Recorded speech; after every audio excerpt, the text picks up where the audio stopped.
Ok, vamos a dar inicio a la última clase de este mes sobre análisis informático de paneles genéticos de muestras de pacientes con cáncer. Es un placer para nosotros desde el CTDC organizar este tipo de actividades. En mi caso, Rebeca Campos desde la Universidad de Costa Rica y Paula también del Ministerio de Salud. Y bueno, en estos días nos estaba acompañando Ricardo, que hoy tenemos a una persona, una invitada especial, entonces él se va a encargar de presentarla. Sin embargo, voy a dar, como siempre, unas pequeñas indicaciones sobre cómo nos vamos a manejar en esta sesión. Las reglas, básicamente, ya ustedes las conocen, ¿verdad? Vamos a apagar nuestra cámara, micrófono durante toda la actividad. Cualquier pregunta que tengan, pueden irlas escribiendo en el chat. Yo voy a irlas leyendo y cuando tengamos un buen grupo, entonces vamos a ir haciendo las preguntas a las personas que van a estar presentando el día de hoy. Las conferencias las estamos subiendo al YouTube del CTBT, entonces ahí van a quedar grabadas para que ustedes las puedan acceder en algún otro momento. Y bueno, los requisitos ya ustedes saben, al final de la sesión, el día de hoy, vamos a poner un formulario de asistencia, que es muy sencillo, ya ustedes lo han llenado anteriormente y la idea es que lo completen todas las veces que, bueno, han llevado estas sesiones hasta el día de hoy y el sistema va a estar habilitado hasta medianoche. Y este certificado se los vamos a enviar por correo. El objetivo de este curso es describir las tecnologías de secuenciación utilizadas en la actualidad en medicina de precisión para mejorar el diagnóstico, pronóstico y tratamiento de pacientes oncológicos. Y bueno, ha sido un placer para nosotros tener a Ricardo en estas sesiones. Nuestro programa el día de hoy es esta interpretación y aplicación de los datos de NGS en medicina de precisión de enfermedades oncológicas. Y creo que eso es lo último que tenemos para la introducción. Les agradecemos muchísimo nuevamente su participación y le doy paso a Ricardo para que nos presenten esta noche a la invitada y la sesión del día de hoy. Muchas gracias. Sí, buenas tardes a todos. El día de hoy contamos con una invitada que es de excelente calidad, que es la doctora ¿No te Viviana escuchas, Arce. Ricardo? No, no me escuchan. ¿Ahora? ¿Me escuchan Sí, bien? sí, sí, sí, sí se escucha. Ah, ok. Eh, Como les decía, hoy vamos a contar con la presencia de la invitada, la doctora Viviana Arce Estrada. Yo todavía no te escucho, Ricardo. No me escuchas bien? Yo sí lo escucho, no sé, tal Sí, vez alguno de los sí se oye. participantes que nos indique, por favor. Ujú. Sí, sí, sí se escucha. Ok, ¿Sí se sí te escucha? escuchas, Ricardo. Soy yo la que no te escucha. Continúa. Ah, ok. Ella es microbióloga, máster en microbiología y ella es coordinadora de laboratorios de oncología molecular del Hospital Calderón Guardia. Entonces, no hay persona más ideal para darnos esta parte de la charla que la doctora Arce, debido a la amplia experiencia que ellos tienen en el día a día para hacer el análisis de NGS de pacientes que le refieren tanto de muestras germinales como principalmente muestras somáticas, que es el enfoque de ellos.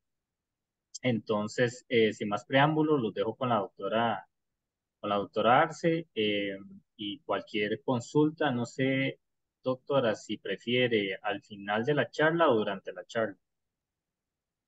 Bueno, buenas noches a todos.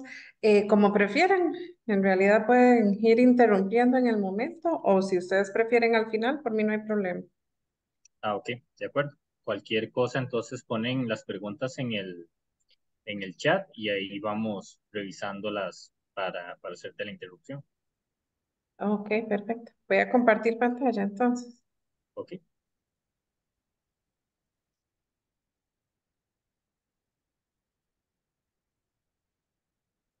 Hola, Vale, es el ojo derecho y se te ve muy inflamado.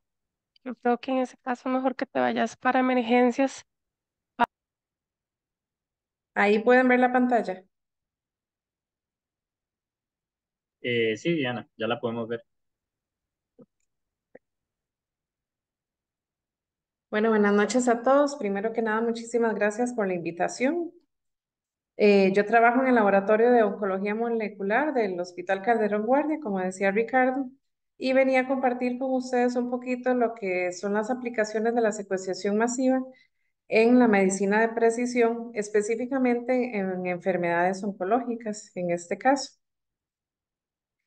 Primero que nada, cuando hablamos de medicina de precisión, tenemos que enfocarnos un poco en lo que es el concepto de medicina personalizada. Como ustedes saben, tradicionalmente, ¿verdad? Se ha utilizado los tratamientos para todas las personas que padecen una determinada enfermedad por igual. Personas que cuentan con el mismo diagnóstico, en años atrás han recibido el mismo tipo de tratamiento, lo cual ha provocado muchísimos efectos secundarios o malas respuestas del mismo tratamiento sin entender muy bien el por qué esto sucedía. Con los avances científicos, ese enfoque tradicional de la medicina se ha ido dejando un poco de lado, especialmente en los padecimientos oncológicos, y se ha venido incorporando lo que es el enfoque de la medicina personalizada, donde se utilizan estrategias de tratamiento que se basan en el perfil tumoral de cada paciente según sea su tipo tumoral. Entonces, ya no vamos a recibir un mismo tratamiento para todos los pacientes, sino que más bien vamos a tener el tratamiento según las mutaciones que pueda tener o no el tumor de cada persona. De manera que pacientes con el mismo diagnóstico van a estar recibiendo tratamientos distintos en los que en muchos casos se va a ver favorecida la respuesta al mismo, con una sobrevida prolongada en cierta cantidad de meses en comparación con las personas que reciben el tratamiento que no es específico para ese tipo de dianas moleculares. Y cuando hablamos de pacientes oncológicos, es muy importante irse a la parte de los mecanismos moleculares que vienen a desarrollar este tipo de procesos oncológicos. Siempre van a darse la activación de distintos mecanismos a nivel celular que son los responsables de la transformación que va a recibir una célula para irse transformando de una célula normal hacia una célula tumoral.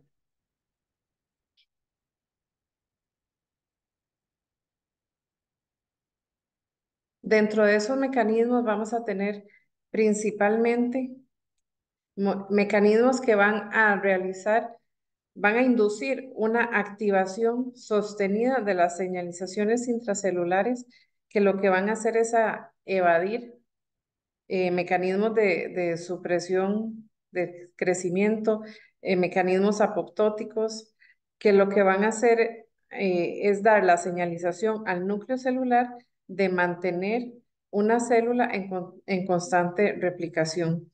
Ese es uno de los principales mecanismos por los cuales las células normales empiezan a transformar en células tumorales acompañado de otros como procesos inflamatorios, activación de procesos de invasión y metástasis, desarrollo de procesos angiogénicos, inestabilidad celular, evasión de procesos apoptóticos, entre otros.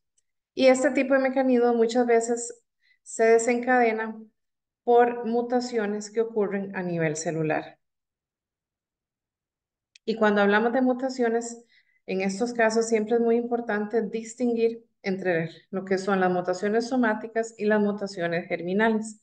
Cuando estamos hablando de mutaciones somáticas, estamos hablando de aquellos tipos de mutaciones que surgen en las células somáticas, como su nombre lo dice, y que no van a ser transmitidas a la descendencia. Por el contrario, mutaciones germinales se refiere a aquel tipo de mutaciones que se dan en los gametos y las células de la línea germinal. Por lo tanto, se van a transmitir a la descendencia. Cuando hablamos de medicina personalizada, en el caso nuestro de lo que estamos trabajando, nos vamos a enfocar principalmente en las mutaciones somáticas, que se van a dar en distintos genes, dependiendo del tipo tumoral que presente el paciente, que van a ser las responsables de desencadenar este proceso tumoral. ¿Y cómo se hace esto? ¿Verdad? Es muy importante saber que para detectar mutaciones en tejidos tumorales necesitamos de tecnologías de laboratorio que nos permitan ver la secuencia del ADN para poder nosotros detectar en qué puntos específicos es que se está dando ese cambio. Y es aquí donde viene la importancia de la tecnología de la secuenciación masiva. Hace unos años se realizaba igual la secuenciación de los puntos importantes en los genes específicos para cada tipo de tumor, pero se hacía secuenciación de cada gen a la vez, porque era lo que la tecnología nos permitía en ese momento. ¿Cuáles son las limitaciones de este tipo de secuenciación? Bueno, primero que nada, que cuando estamos hablando de muestras tumorales, estamos hablando de un material biológico que es bastante escaso y que para poder volver a tener más muestra, se necesita por lo general un proceso invasivo en el paciente, el cual no es nada cómodo y por otro lado no es tampoco económicamente viable de estar realizando, sobre todo a nivel de la seguridad social, biopsias continuas a diferentes pacientes. Entonces, si tenemos un tejido biológico que es escaso, si estamos hablando de ir secuenciando un gen a la vez, estamos pensando en que nuestro material se va a ver demasiado limitado y probablemente no nos permita generar toda la información que necesitamos para que el oncólogo pueda abordar correctamente a uno de estos pacientes. Cuando hablamos de secuenciación masiva, por el contrario, no estamos pensando en ir secuenciando un gen a la vez, sino que estamos pensando en secuenciar un grupo de genes, todos al mismo tiempo dentro de la misma muestra. Entonces, el uso que se le da a esta muestra es mucho más eficiente. En nuestro caso, actualmente estamos secuenciando por cada una de las muestras un total de 52 genes, lo cual nos permite obtener bastante información que va a ser de muchísima ayuda a nivel clínico para el manejo terapéutico de los pacientes.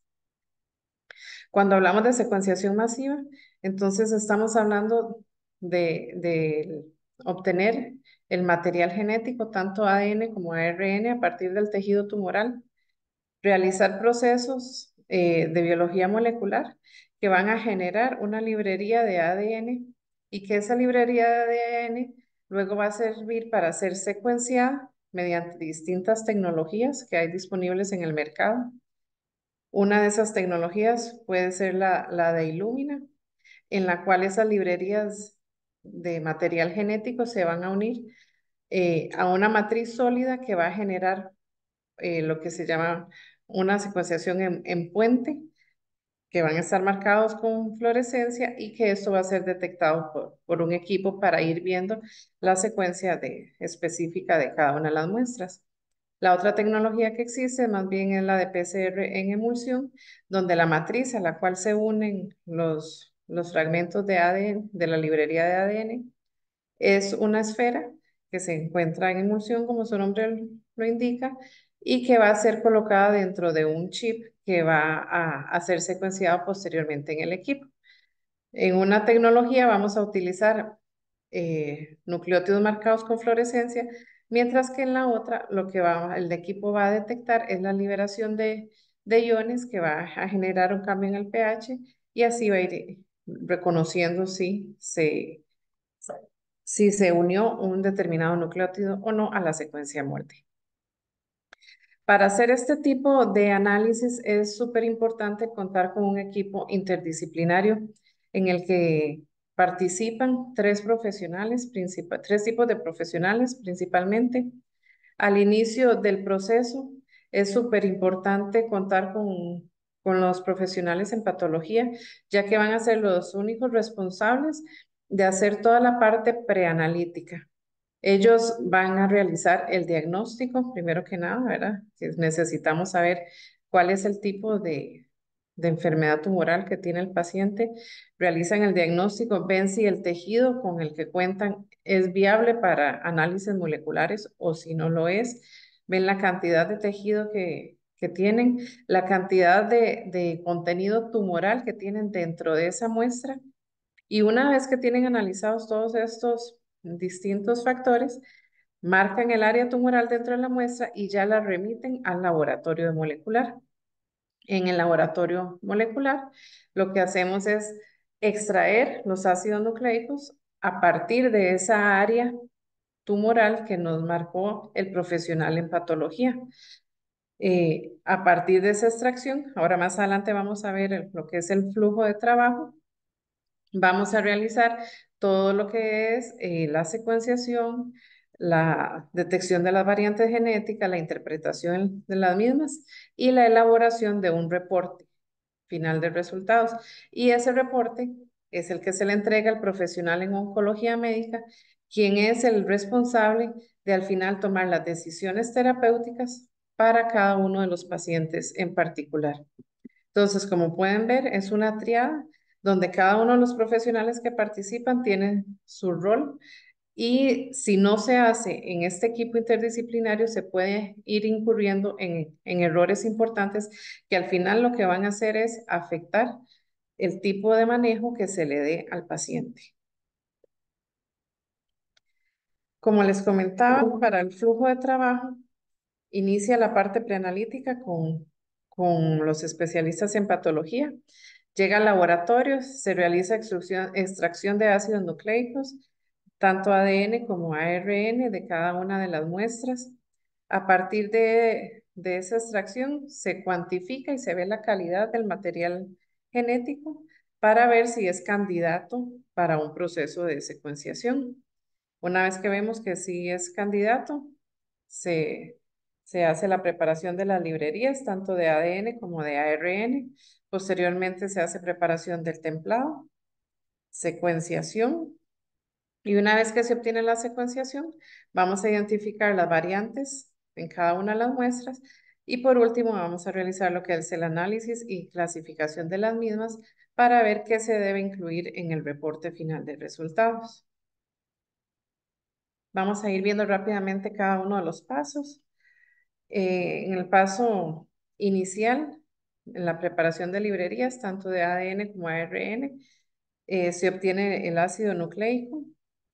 Si es ARN, se hace una transcripción reversa para obtener ADN copia y ya teniendo el ADN o el ADN copia, se realiza la amplificación con los primers de interés. Dentro de los tipos de secuenciación hay secuenciación de genoma completo, de exoma clínico, secuenciación dirigida.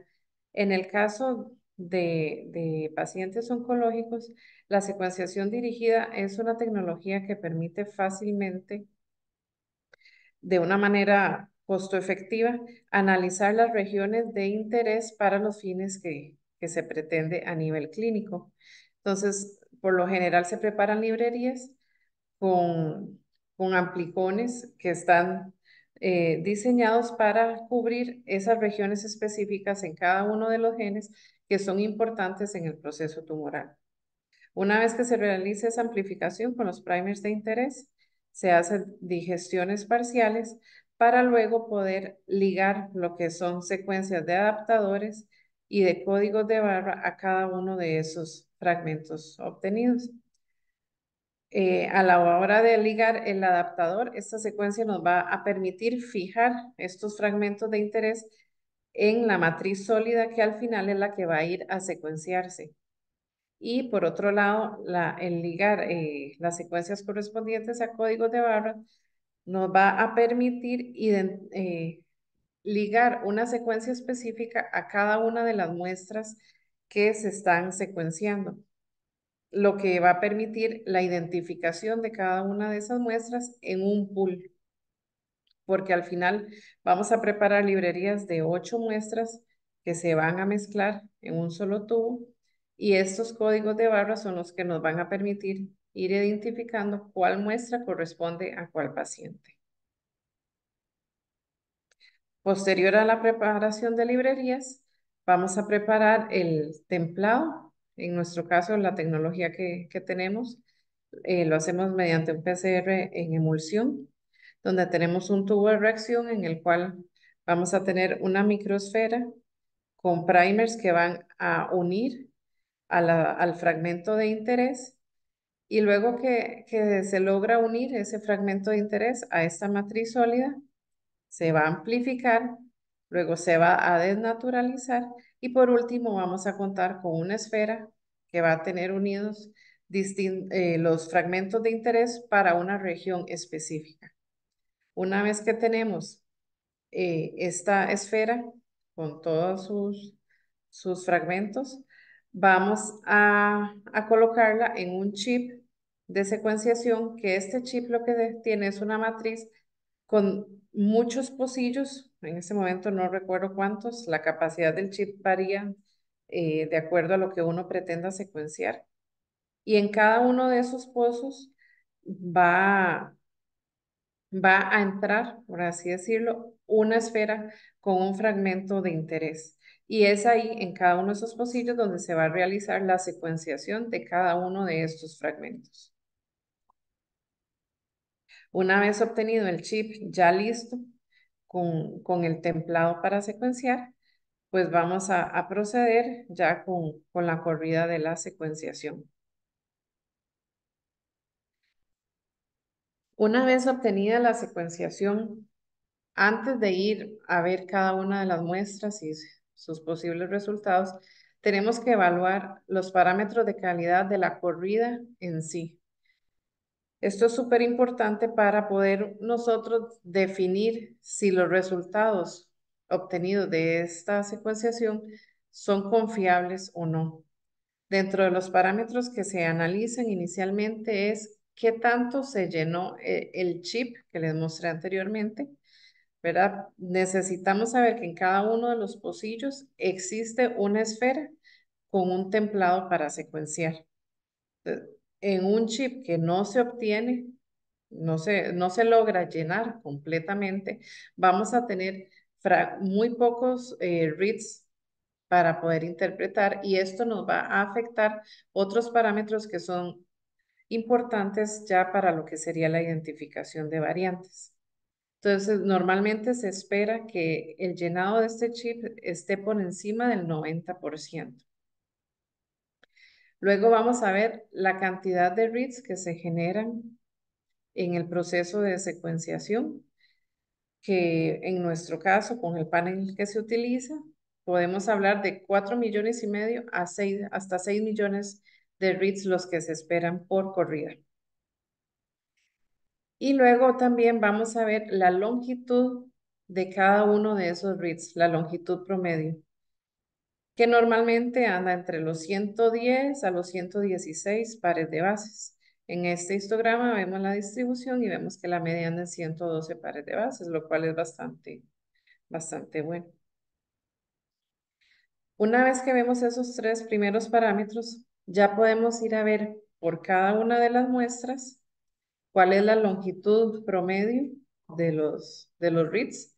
En este caso, arriba tenemos lo que sería ARN y aquí abajo sería el ADN correspondiente para cada una de las muestras. Si ustedes vengan acá, que una muestra, este es el ARN de la muestra 309, aquí tenemos el ADN correspondiente a la misma muestra y así sucesivamente. Es importante ver la distribución del tamaño de los reads para cada una de las muestras. Si ustedes ven, es bastante homogénea entre la mayoría. Bueno, aquí hay unos fragmentos un poco más pequeños, pero en este caso la distribución está totalmente diferente y vemos que hay muchos fragmentos muy pequeños al inicio. Esto lo que nos indica es que es una muestra con el material genético degradado. Si vamos a ver los ADNs, vemos también una distribución bastante homogénea de la mayoría de las muestras, con excepción de esta, que también son fragmentos bastante más pequeños, que también nos señalan que hay degradación del material genético. En esta muestra en particular, hay degradación tanto del ADN como del ARN. Y el resto de las muestras, pues se ven bastante bien. Entonces, ya evaluando cuáles muestras iban a ser confiables para una interpretación y cuáles no, es importante tener claro lo que es el concepto de profundidad y de cobertura. Una vez que se realiza la secuenciación y se obtienen todos los reads para cada una de las muestras, estos se deben alinear contra un genoma de referencia. A la hora de realizar ese alineamiento contra las regiones de interés, vamos a poder ver cuántas veces se secuenció cada una de esas regiones, ¿verdad? Aquí se están alineando los distintos reads según el genoma de referencia y podemos ver que ciertos reads se traslapan en regiones específicas y así podemos determinar cuántas veces una región de interés ha sido secuenciada. Pues en este caso sería 1, 2, 3, 4. Bueno, aquí queda como a un extremo. Y por otro lado, también es importante ver la cobertura, que es ver qué tanto de las regiones de interés estamos logrando secuenciar. Porque ahí podemos ver en caso de que los parámetros de cobertura o de uniformidad estén bajos, no podríamos asegurar que exista o no una mutación en alguna región de interés si no podemos asegurar que se logró la secuenciación completa de los fragmentos que estábamos buscando según el tipo tumoral.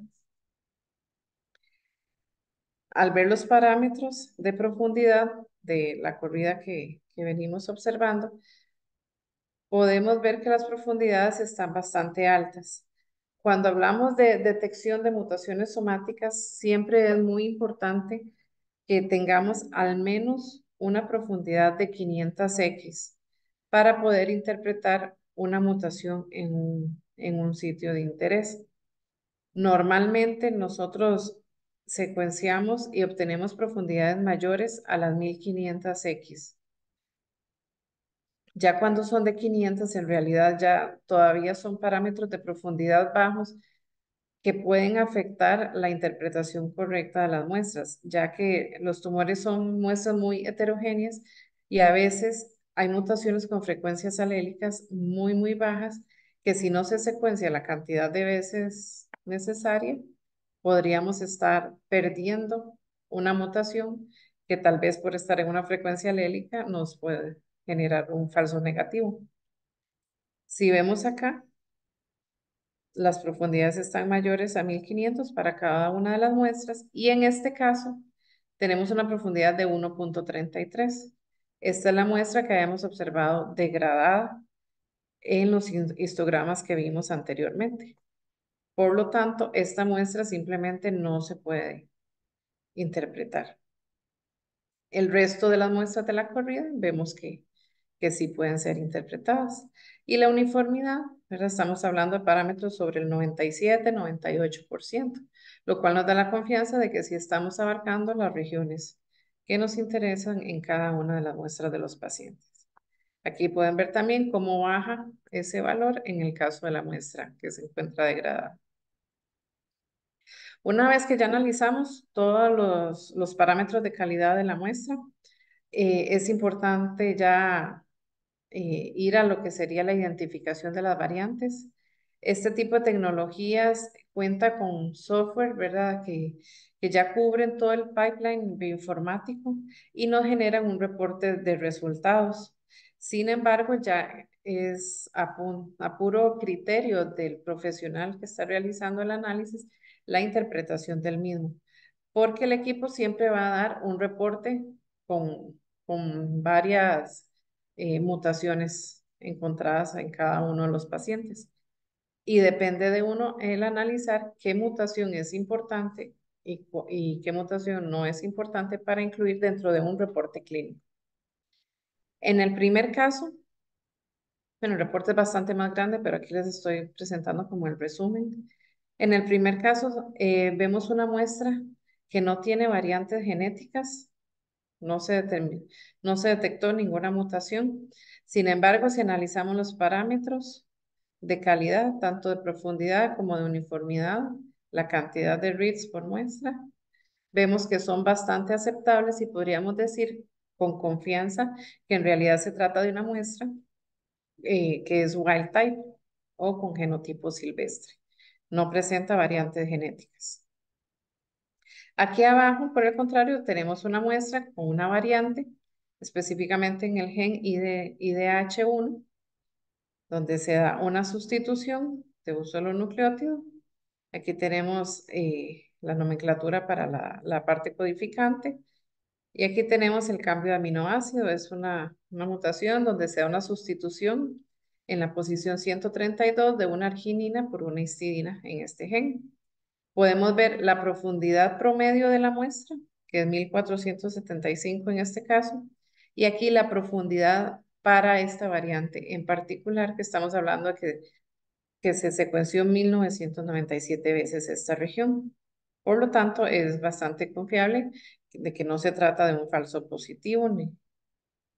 Y vemos también la información de la frecuencia alélica, que aquí estamos redondeando un 48%. Este tipo de variantes es importante en el diagnóstico de glioblastomas. Y este caso es un glioblastoma específicamente. Una vez que vemos la identificación de las variantes, viene la parte de análisis, que ya esto sí es un poco más lento, y la clasificación de las mismas previo a la elaboración del reporte clínico para el médico oncólogo. Entonces, cada una de las variantes vamos a ir a analizarlas en distintas bases de datos para ver qué tanta importancia clínica tienen o no para el tumor específico del paciente del que estamos analizando la muestra. Esto es un ejemplo de algunas de las bases de datos que utilizamos para realizar este tipo de análisis. Y luego, una vez que ya vamos a cada una de las bases de datos a obtener información, se necesita hacer el proceso de la clasificación de las variantes. Eso se hace según la Sociedad Americana de Patología Molecular, según ASCO, el Colegio Americano de Patólogos, los cuales han establecido ya los lineamientos para realizar este tipo de clasificaciones. Los lineamientos que ellos sugieren van a hacer 4 categorías de los tipos de variantes genéticas que uno puede detectar en los tipos tumorales. Los van a llamar como tiers o grupo, y va del 1 al 4, dependiendo de la importancia clínica que tengan para el tipo tumoral. Siendo así, entonces vamos a tener el tier 1, donde se van a incluir todas esas variantes de significado clínico fuerte, ya sea a nivel terapéutico, de pronóstico o de diagnóstico. Y esta clasificación se va a basar en 2 tipos de evidencia.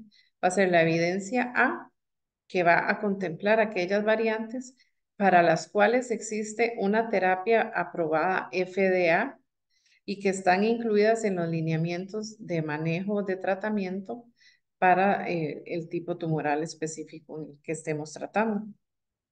Y vamos a tener un nivel B de evidencia donde no necesariamente existe una terapia aprobada de FDA, pero sí se cuenta con estudios clínicos con bastante evidencia y que ya se están incorporando también en guías internacionales para el manejo de este tipo de pacientes. Y existe además un consenso de los expertos en el tema. Por otro lado, el grupo 2, perdón, incluye las variantes que tienen un potencial significado clínico y también se basa en 2 tipos de evidencia. La evidencia C, que contempla aquella evidencia donde existe terapia aprobada, FDA, pero para un tipo de tumor distinto al que estamos analizando del paciente con el que estemos contando en este momento. Y además existen estudios publicados con consenso para otro tipo tumoral.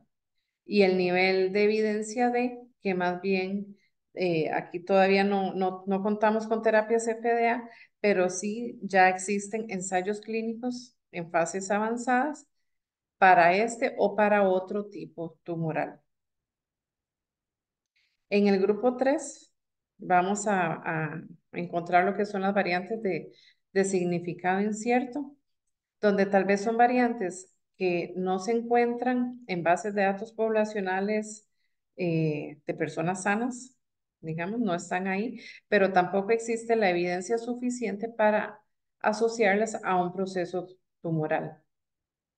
Y por último, el grupo 4, que ya serían aquellas variantes benignas que se encuentran en bases poblacionales de personas sanas y donde además no existe publicada evidencia que asocie este tipo de variantes con una enfermedad tumoral.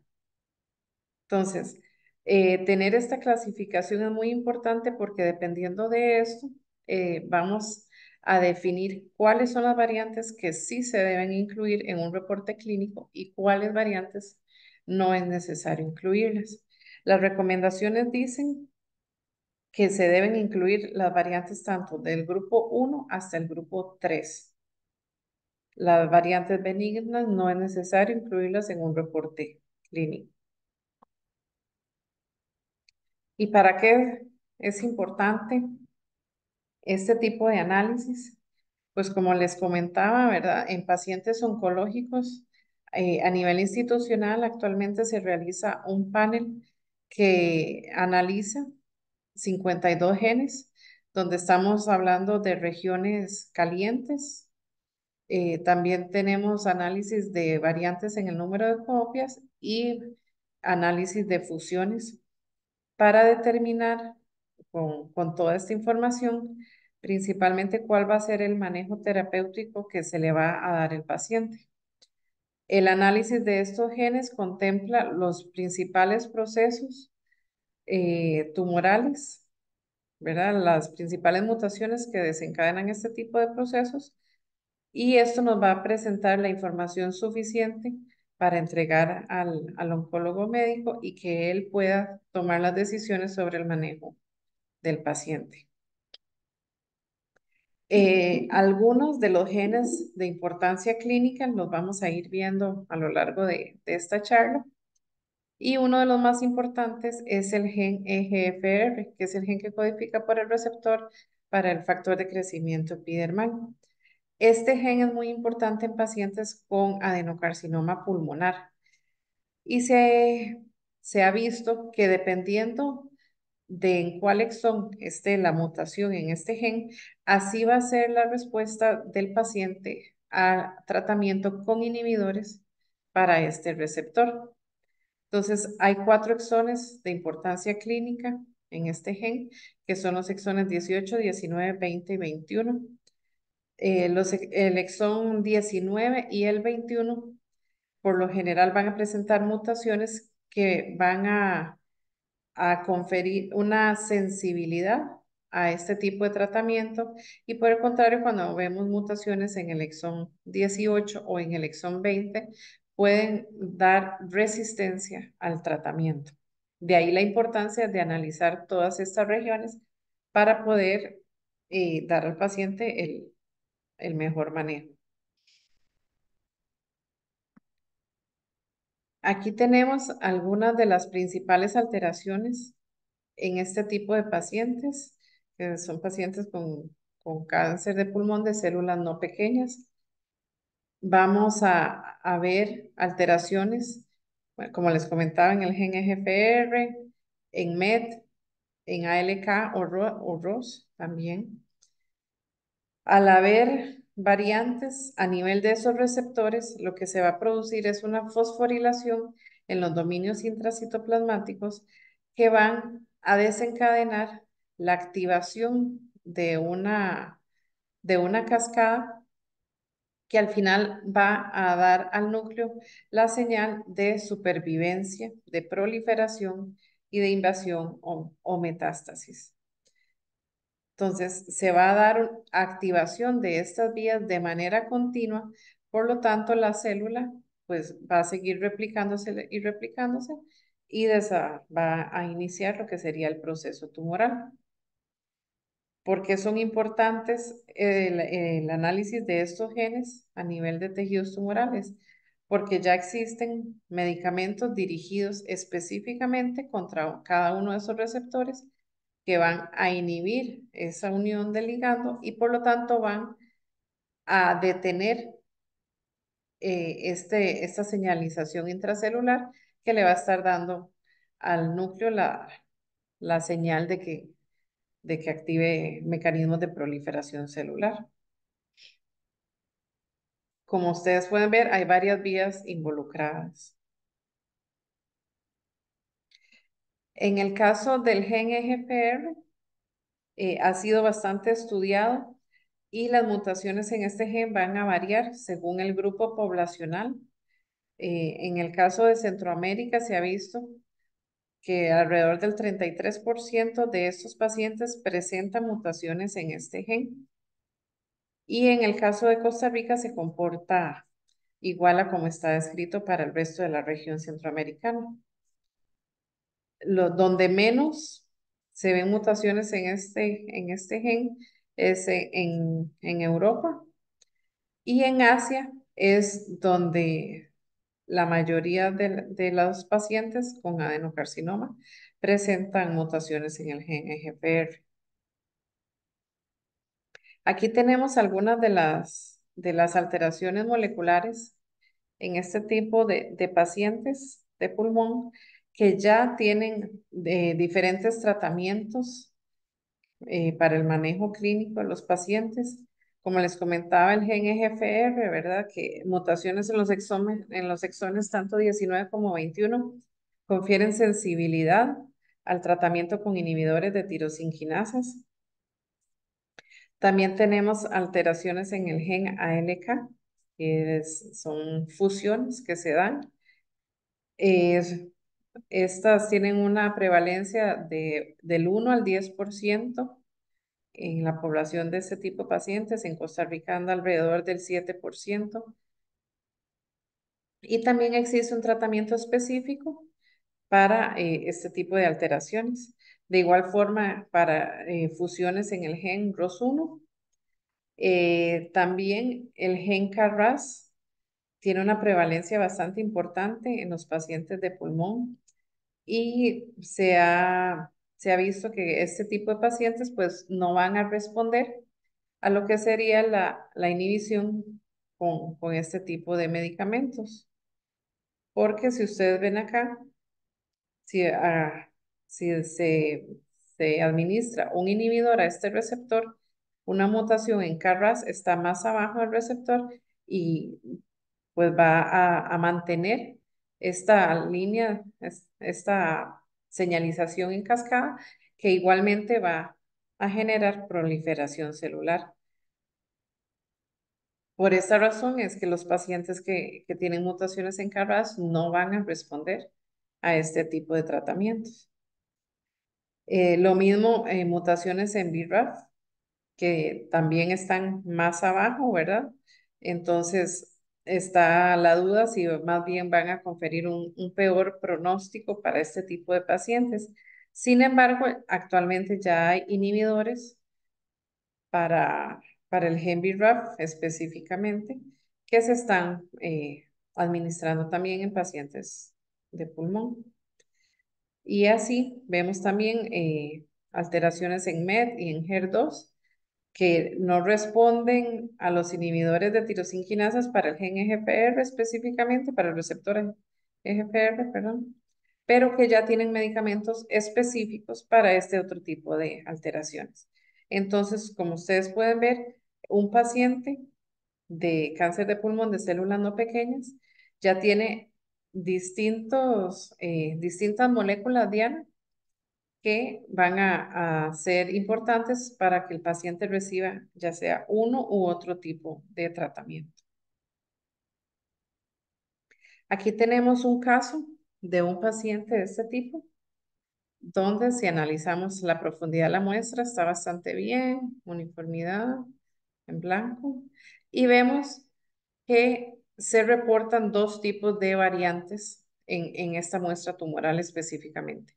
Por un lado, tenemos una variante del número de copias en el gen CDK4, y por otro lado, tenemos una mutación puntual en el gen EGFR, en el exón 21, que produce un cambio de una leucina por una arginina en la posición 858, con una profundidad bastante buena y con una frecuencia del 29, frecuencia alélica del 29%.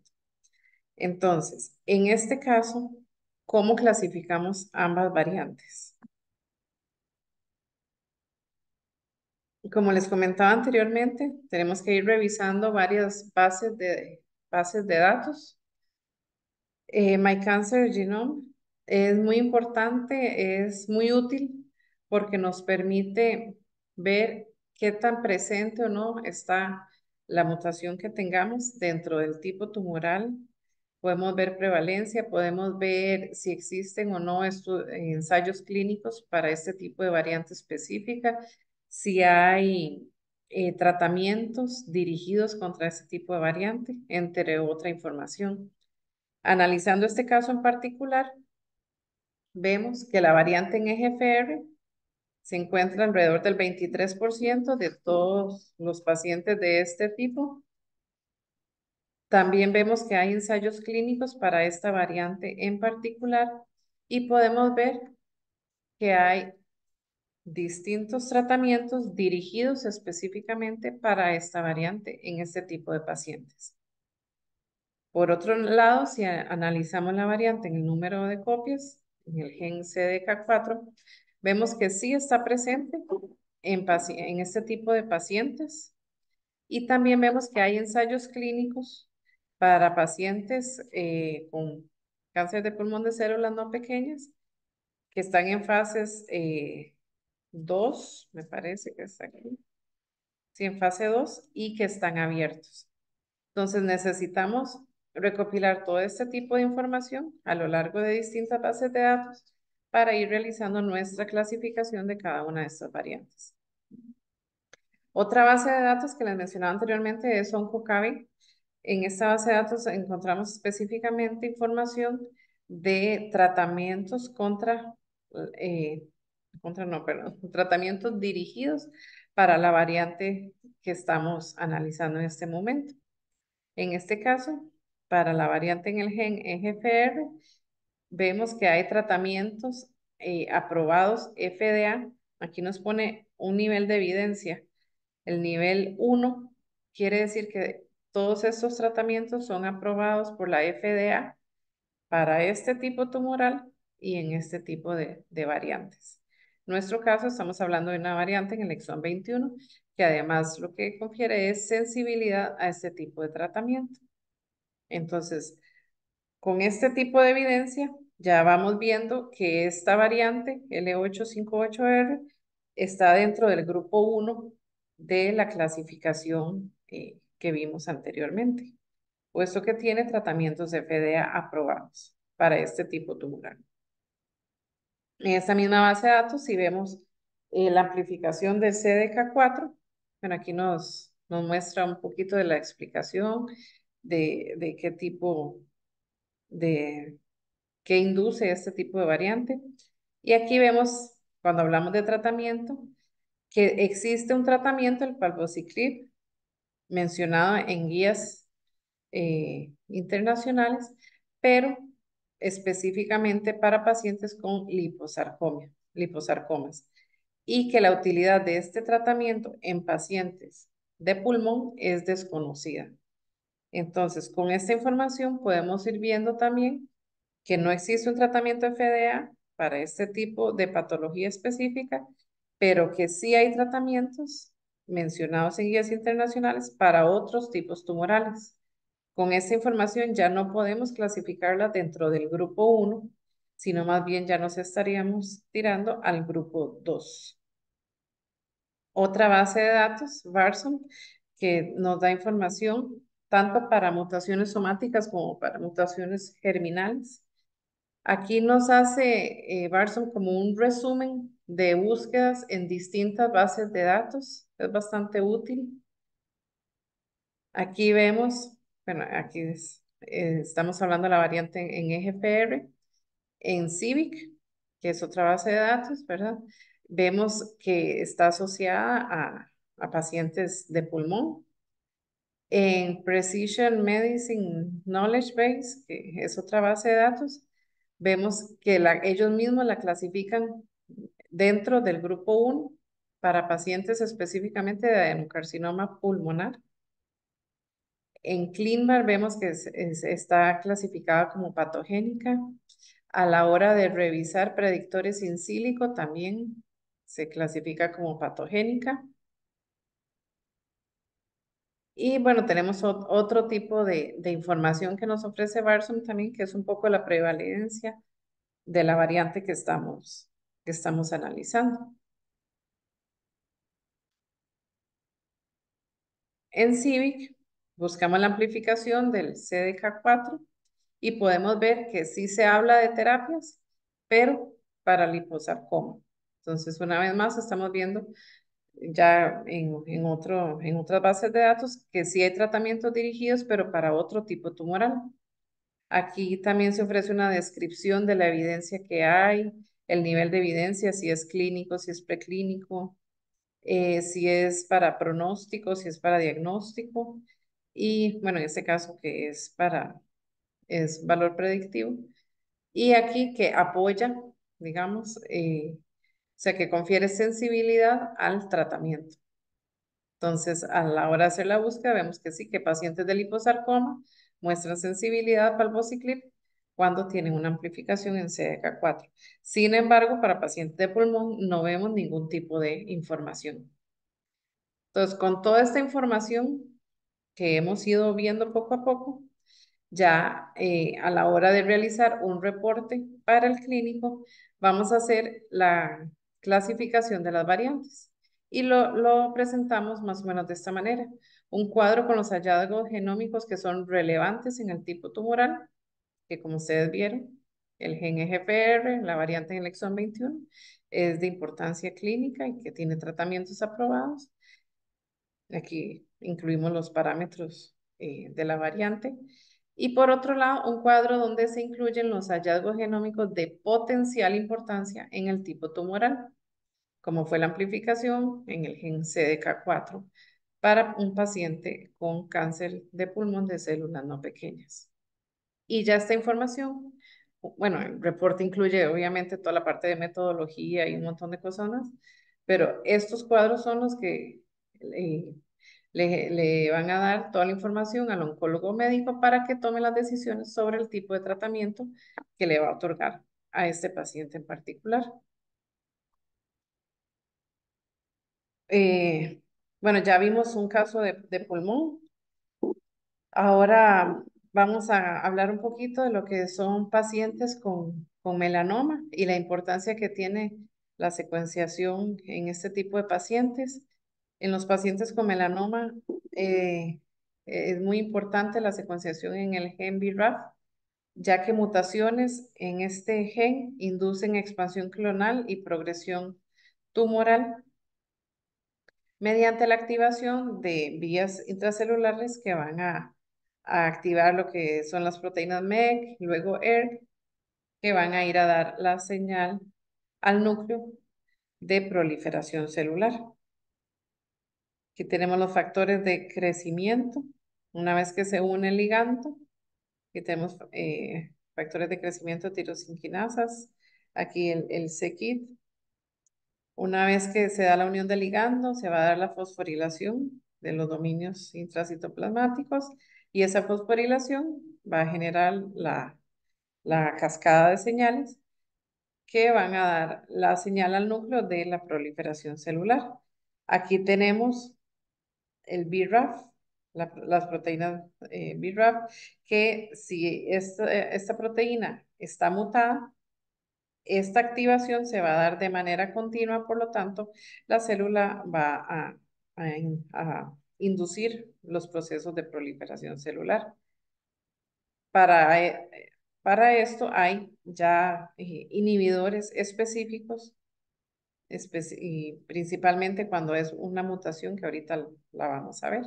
Entonces, inhibidores aquí van a detener esta señalización y van a disminuir, a inhibir el proceso tumoral.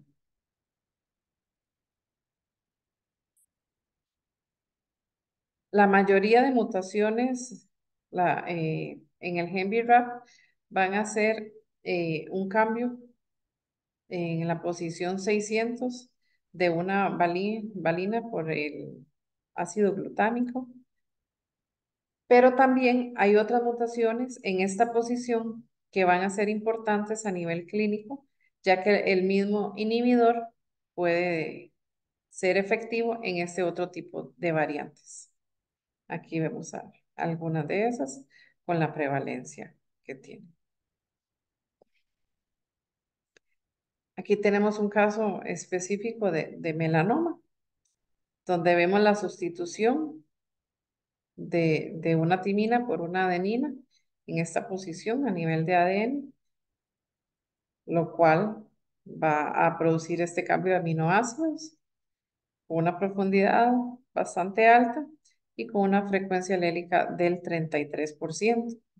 Como les decía, las mutaciones en este gen pues ya tienen tratamientos dirigidos y aprobados FDA para pacientes con melanoma. Entonces, en este caso, el reporte de laboratorio solamente va a incluir el cuadro de los hallazgos genómicos relevantes para este tipo tumoral con todas sus especificaciones, como lo pueden ver acá. Este paciente no presenta otro tipo de variantes que puedan ser clasificadas dentro de otros grupos.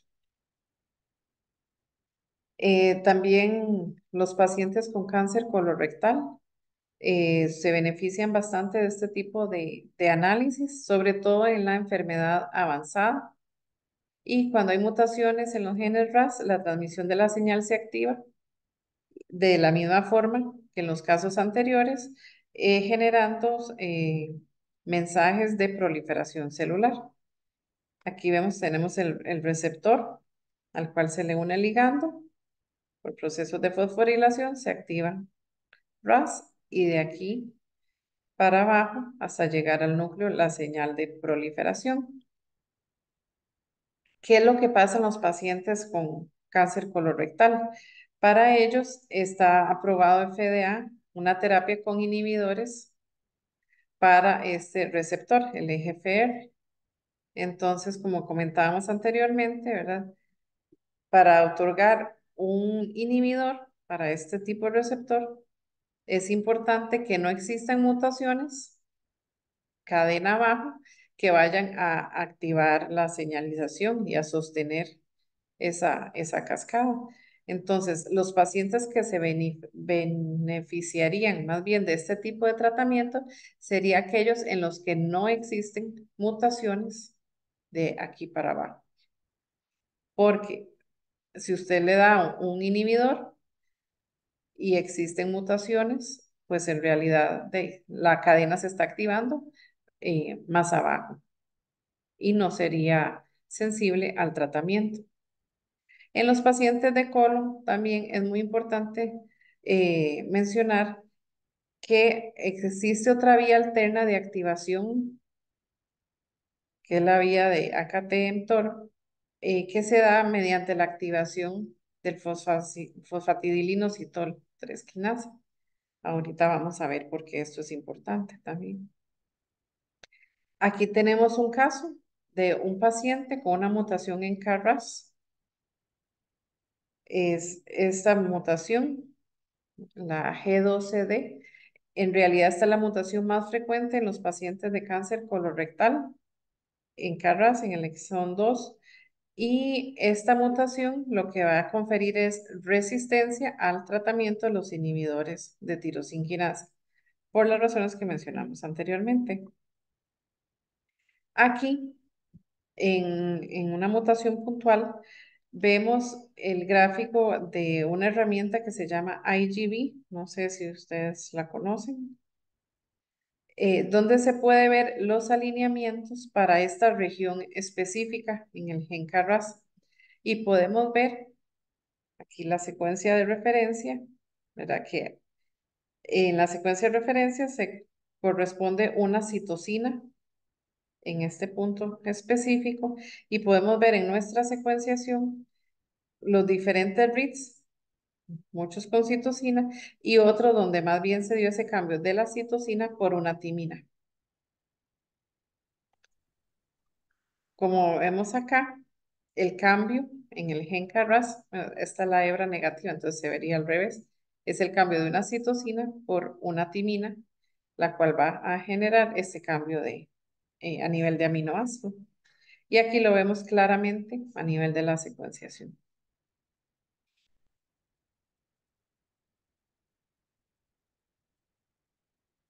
Este es otro paciente de colon, donde vemos que se detectó una variante únicamente en el gen PIK3, no vemos variantes en el gen KRAS. Entonces, en este caso, a la hora de hacer el análisis, pensaríamos, ¿verdad?, que si no tiene mutaciones en el gen KRAS, pues va a mostrar sensibilidad al tratamiento con inhibidores de tirosinquinasa. Si analizamos esta variante y la clasificamos, vemos que sí tiene terapias aprobadas FDA en guías internacionales. Sin embargo, está dirigida a otro tipo tumoral, en cáncer de mama. Específicamente está aprobado el tratamiento para inhibidores de PI3. Si vemos el tipo de mutación, que es missense, hay un cambio. Está ausente en bases de poblaciones sanas. Está presente esta variante en bases de datos de variantes somáticas. Los predictores in silico la clasifican como patogénica. Existen ensayos clínicos para cáncer de colon, ¿verdad? Con inhibidores para este tipo de variante. Todo esto es como un resumen de lo que hemos ido buscando en las bases de datos que vimos anteriormente. Era para no mostrar pues el análisis de cada una en cada tipo tumoral, sino ya verlo a nivel de resumen. Y con toda esta información la podemos clasificar como una variante del grupo 2. Entonces, se reportaría de esta manera eh, el análisis de la secuenciación para para este paciente. Hallazgos genómicos relevantes en el tipo de tumor, no hay ninguno, porque estaríamos pensando en el gen KRAS, en el gen NRAS o en el gen BRAF. No hay variantes. Pero hallazgos genómicos de potencial importancia en el tipo tumoral, vamos a tener esta variante en el gen PIK3. Y así, tras revisar la literatura, hemos visto que alrededor del 20% de los pacientes de cáncer colorectal tienen este genotipo, donde no hay mutaciones en KRAS, pero sí hay mutaciones en el gen PIK3. Como vimos anteriormente, la, la, la cascada de señalización se da principalmente a nivel de las proteínas RAS, pero también ellas pueden activar al gen PIK3. Entonces, en este caso, ¿verdad? Donde se pensaría que se le puede dar un inhibidor de tirosinquinasas al paciente, por otro lado, se está activando esta otra vía de señalización. Entonces, hay como cierta controversia entre qué tanto responde este tipo de pacientes al tratamiento con inhibidores de tirosinquinasa. Hemos visto artículos que dicen que sí responden, otros que no responden, pero también ya se encuentra en estudios clínicos, en ensayos clínicos, inhibidores específicos para esta variante en los casos de pacientes de cáncer colorectal.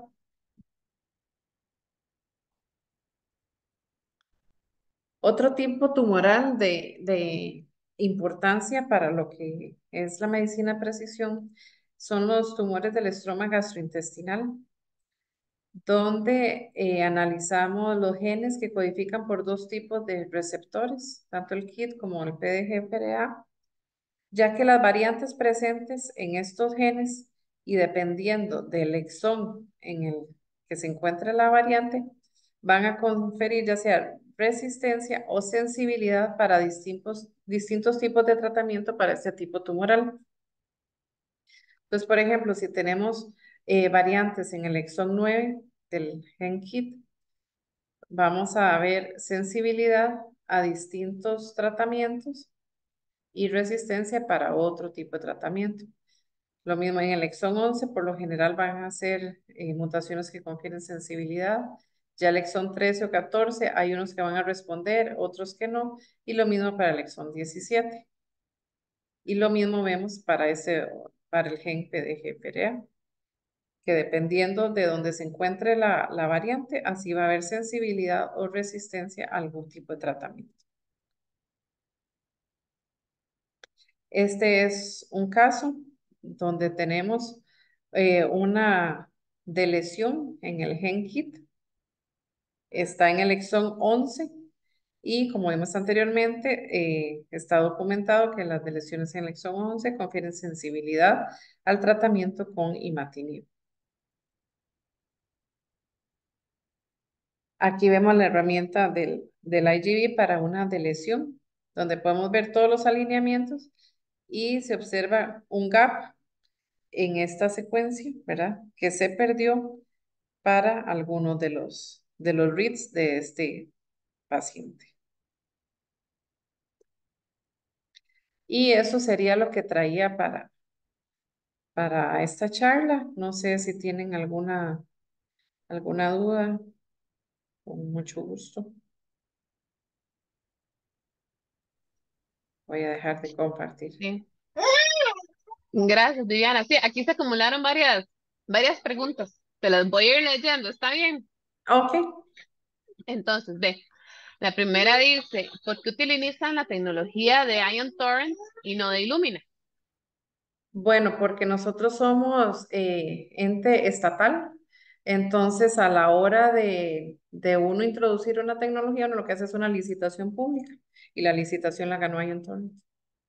Se hizo un cartel para que entraran las dos tecnologías y al final ganó Ion Torrent. Entonces, es Sí, meramente administración pública. administrativo. Sí, Exacto. al final los resultados Ganaron por son, precio. sí, y son comparables, ¿verdad? En última instancia. Sí, claro. Luego, pregunta para acá Alejandro, de los 52 genes que se analizan, se hacen líneas somáticas eh, y se hacen también un panel para línea germinal y de cuántos genes sería. Nosotros estamos haciendo actualmente solo somático, germinal no estamos haciendo. Más adelante vamos a incluir, pero también a nivel somático, análisis de genes que también son importantes en la línea germinal, pero los vamos a analizar en tejido tumoral, no en sangre.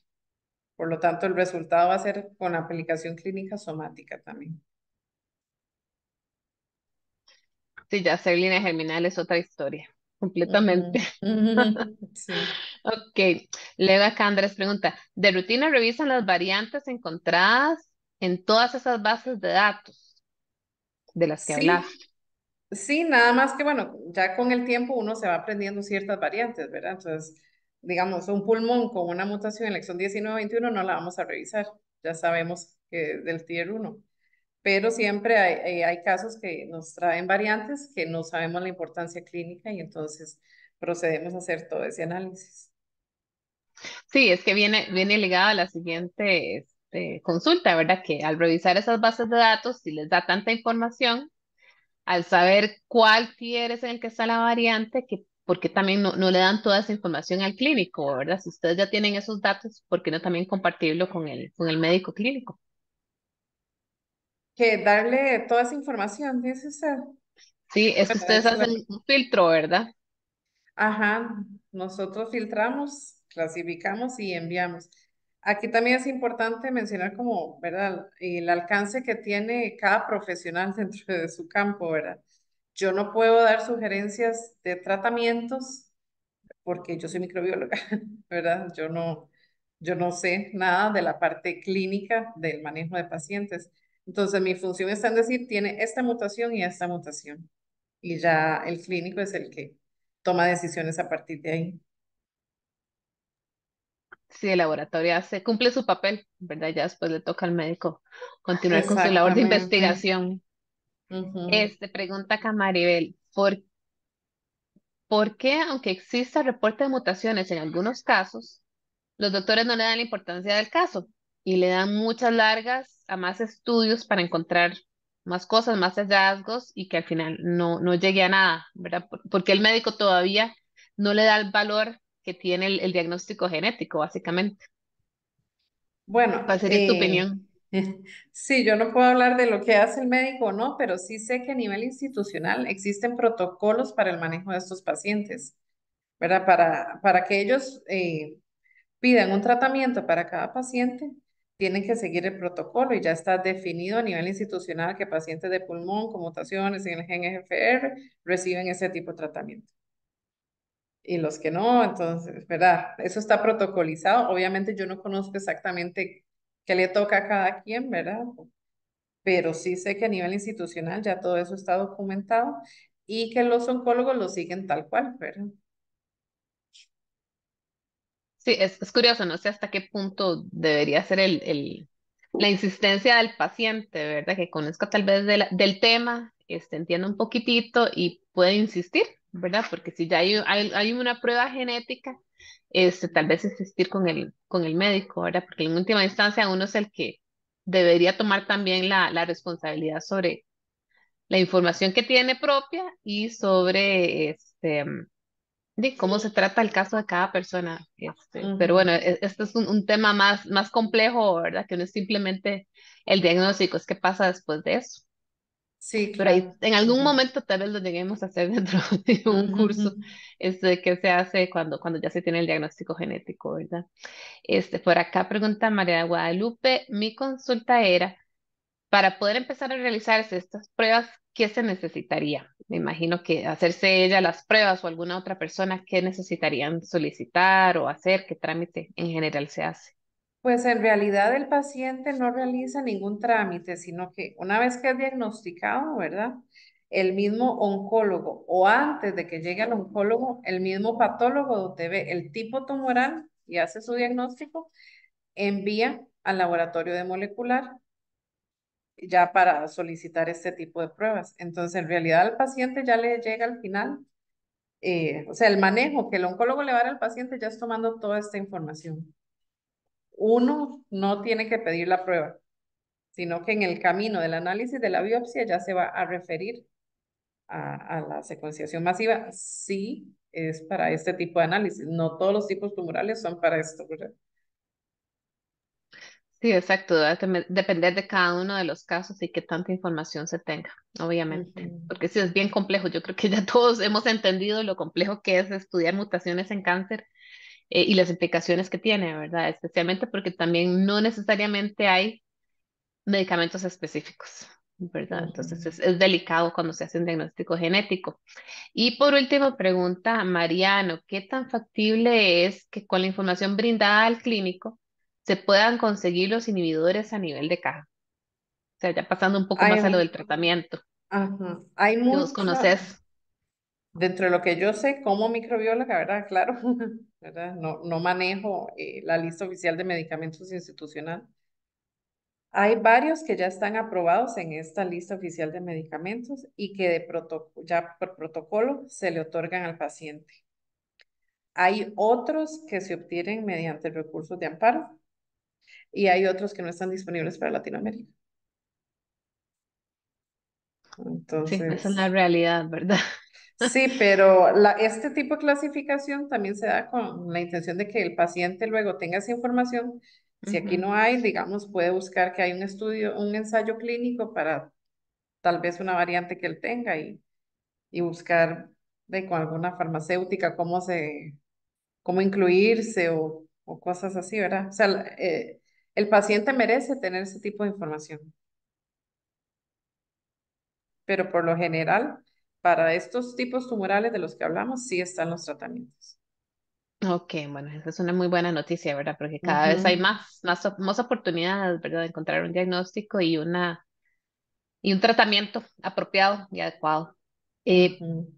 luego pregunta Mariano, por cuestión de la región, ¿se utilizan solo criterios de la FDA o también de entes europeos? También de entes europeos y guías internacionales en general.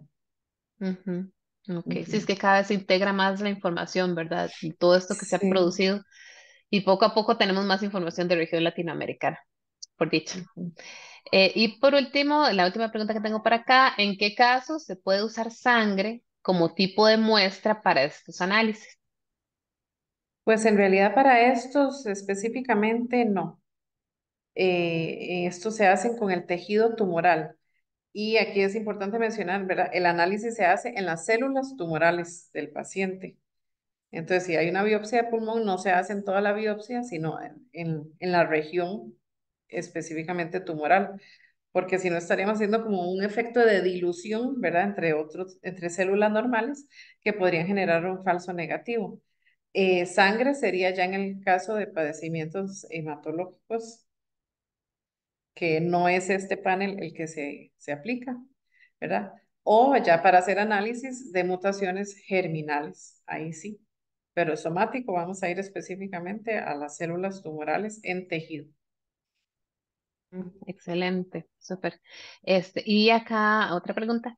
Alejandro menciona que si se está haciendo test para biopsia de cáncer de mama, Sí, sí se hace. ¿sabes algo de cáncer? Ujú. Para cáncer de mama se hace el análisis del gen PIK3, ¿sea? Específicamente en pacientes que han mostrado resistencia a la terapia hormonal. Entonces luego ya se analiza este gen para ver otros tipos de tratamiento. Y siempre los hacen ustedes allá en el Correcto. Y Hospital para Calderón. estos pacientes también hacemos biopsia líquida, pero no Ujú. por secuenciación masiva, sino por PCR digital.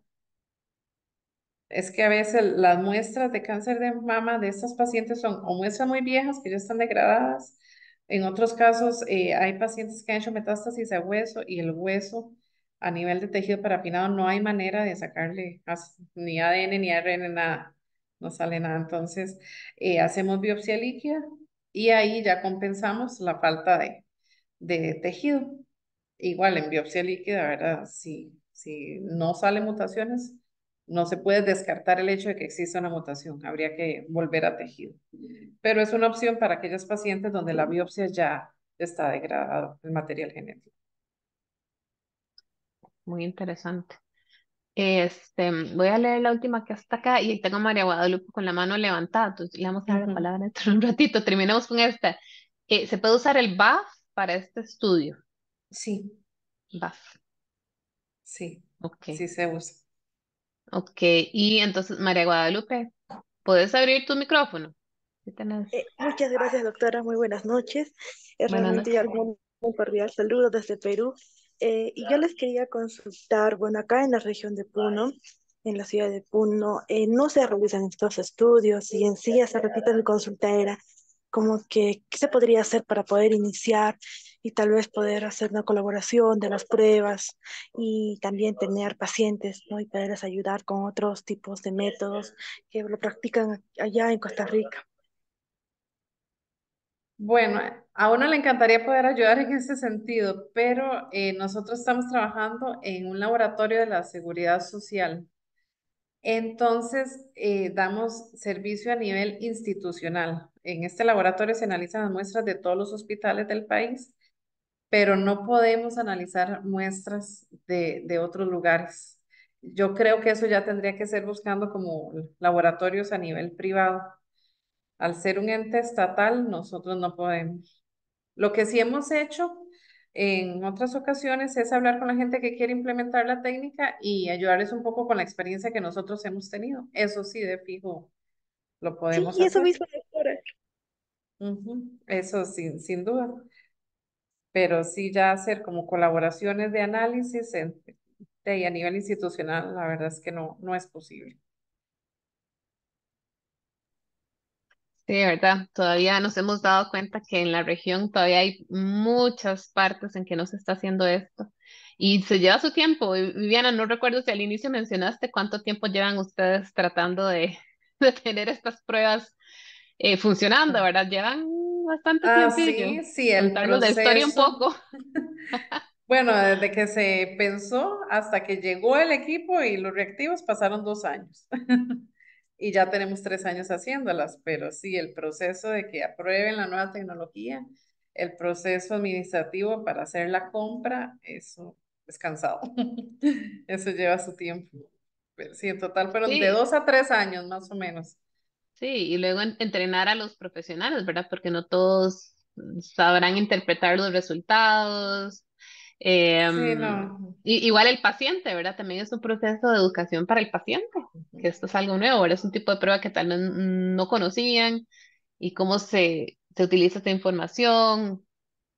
Sí, ha Es sido una complejo, curva de es aprendizaje complejo. para todas las partes en Ujú, realidad. ujú. Ya tenemos 3 años y bueno, ya toca renovar la licitación para Pues ahora bueno, meter otros tipos de paneles también. claro, sí, estaría buenísimo. Y es que sí, ahora hay muchísima comercio alrededor, ¿verdad? Sí, claro. Porque en eso es lo que se ha convertido, ¿verdad? ¿Quién ofrece qué? Ajá. Y en última instancia, bueno, esperamos que para nuestro país, obviamente, y otras regiones en otros países en Latinoamérica se puedan implementar estas tecnologías que esa es la función que tienen, ¿verdad? Favorecer el diagnóstico temprano, el abordaje temprano y más acertado, de más precisión con respecto a las mutaciones y obviamente beneficiar al paciente en todo. Creo que ya no tenemos más preguntas y bueno, ha sido un placer tener a Viviana por acá. Qué dicha que pudiste sacar el ratito y a Ricardo por la gran idea de acompañar, de invitarte para que nos acompañaran. Bueno, para acá nos están pidiendo tu correo, si Ah, sí, claro. no, para que lo apuntes ahí en el chat para los que quieran contactarla. Y bueno, ha sido para nosotros un placer tenerlos por acá. Ya casi les vamos a pasar el formulario de asistencia. Ya le mencioné a Paula porque no lo hemos compartido y terminamos antes, como se dieron cuenta. Entonces, denos un chancecito antes de salirse. Ya se los vamos a poner acá, vamos a apagar la grabación, pero sí, por favor, no se retiren hasta llenar el formulario, por lo que les mencioné al inicio para que puedan recibir el certificado de participación. Bueno, para nosotros desde el CTBC, bueno, y en mi caso desde la UCR, ha sido un placer tenerlos por acá, hemos aprendido muchísimo y bueno, nos veremos en un próximo evento. Ya los que quieran van a formar parte de nuestra base de datos, ya saben, ¿verdad? Y vamos a seguir dando capacitaciones y bueno, que tengan muy, muy buenas noches y nos estamos viendo pronto. Hasta luego. Hasta luego, muchas gracias. Muchas Ya gracias a les todos, más bien. estoy pagando el